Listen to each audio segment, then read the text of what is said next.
YouTube channel बीते हुए दिन के पॉडकास्ट, किस्से कहानियां, कुछ सुने कुछ अनसुने के सेक्शन फिल्मी किस्से में आज अनवर हुसैन यानी गायक अनवर, जिन्होंने कसमें हम अपनी जान की खाए चले गए जैसे हिट गीत से हिंदी सिनेमा में कदम रखा और हमसे का भूल हुई जो ये सजा हमका मिली और तेरी आंखों की चाहत में तो मैं सब कुछ लुटा दूंगा जैसे हिट गीतों ने अनवर के करियर को ऊंचाइयों पर पहुंचा दिया। लेकिन अचानक ही समय बदला और वो सितारा टूटकर गुमनामी के अंधेरों में खो गया। सवाल ये कि कौन था इसका जिम्मेदार।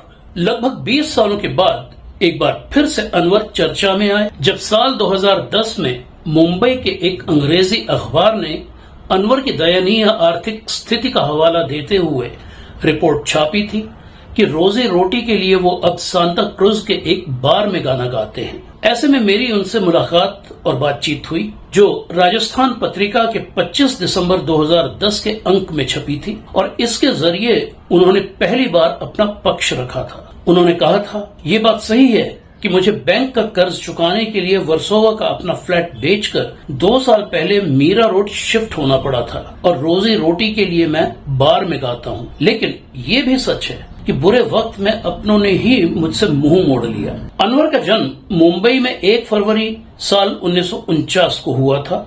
उनके पिता आशिक हुसैन लाहौर के रहने वाले थे और एक्टर होने के साथ साथ एक बेहतरीन हारमोनियम और सितार वादक भी थे। उनका असली नाम अहमद अली खान था। चूंकि वो घर से भागकर मुंबई आए थे और चाहते नहीं थे कि उनके घर वालों को उनका पता चले, इसलिए उन्होंने अपना नाम बदलकर आशिक हुसैन रख लिया था। अनवर की मां राजिया ने पृथ्वी थिएटर और इप्टा के नाटकों के अलावा 14वीं का चांद और पाकीज़ा जैसी कुछ फिल्मों में भी काम किया था। माता पिता के अलावा परिवार में अनवर से छोटी 2 बहनें रईसा और नफीसा भी थीं। अनवर बताते हैं, हालात कुछ ऐसे बने कि अम्मी और अब्बू अलग हो गए। मैं अब्बू के साथ ही रहा और दोनों बहनें अम्मी के साथ चली गईं। आशिक हुसैन चाहते थे कि उनकी तरह बेटा अनवर भी संगीत के क्षेत्र में जाए, इसलिए वायलिन सीखने के लिए अनवर को उन्होंने संगीत गुरु और सुप्रसिद्ध वायलिन वादक राम प्रसाद शर्मा जी के पास भेजा। राम प्रसाद शर्मा संगीतकार जोड़ी लक्ष्मीकांत प्यारेलाल जी के पिता थे। अनवर बताते हैं, मेरा रुझान वायलिन से ज्यादा गायन में था, इसलिए मैं वायलिन छोड़कर उस्ताद अब्दुल रहमान साहब से शास्त्रीय गायन सीखने लगा।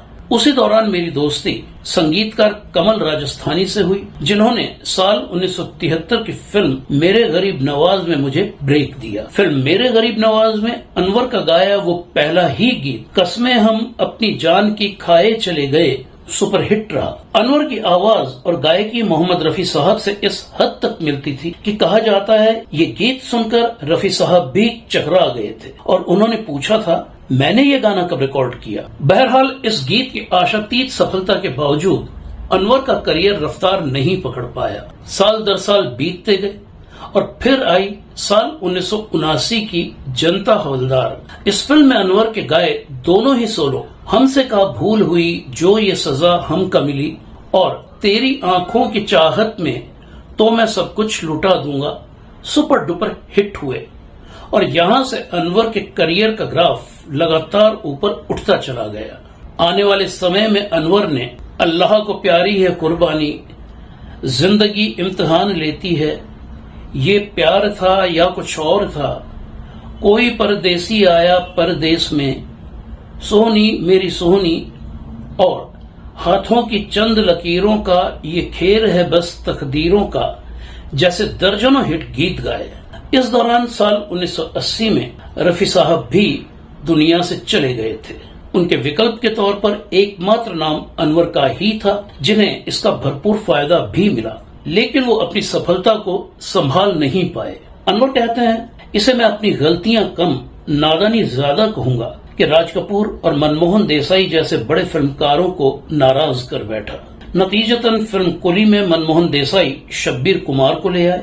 उधर मैदान में मोहम्मद अजीज के भी आ जाने की वजह से मेरे लिए अपनी जगह को बनाए रखना मुश्किल हो गया और फिर एक समय ऐसा आया जब मुझे काम मिलना बंद हो गया।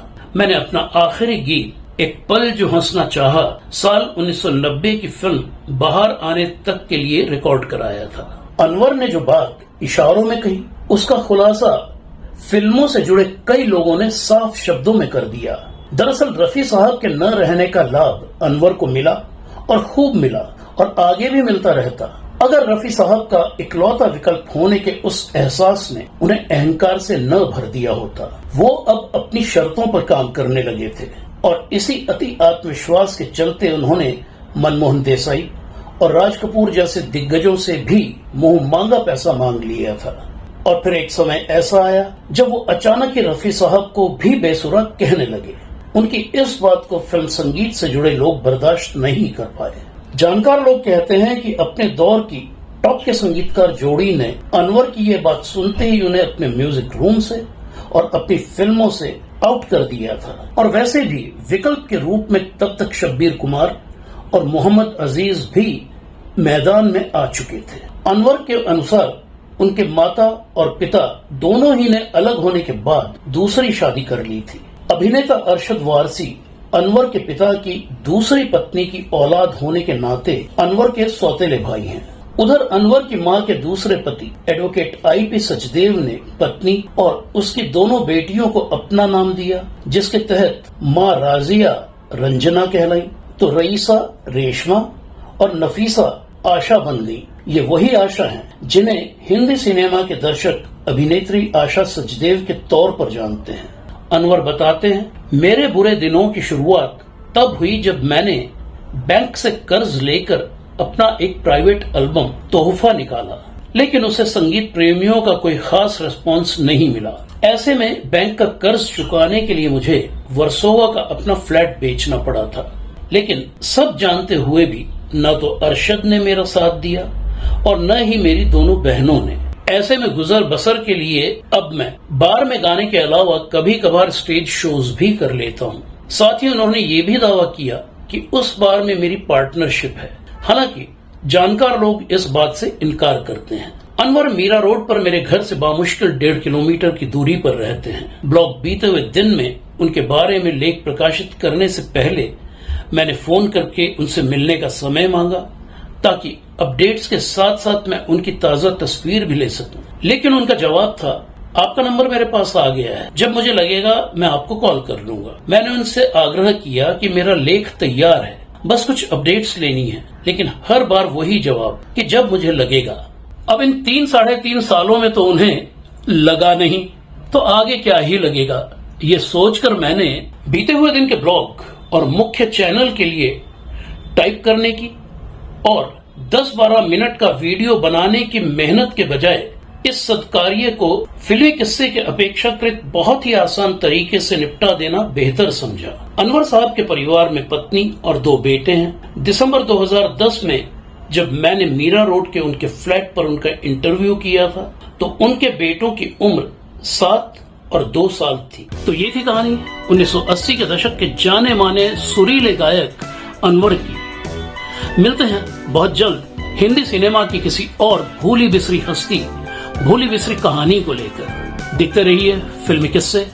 लाइक, सब्सक्राइब और शेयर भी जरूर कीजिए। धन्यवाद।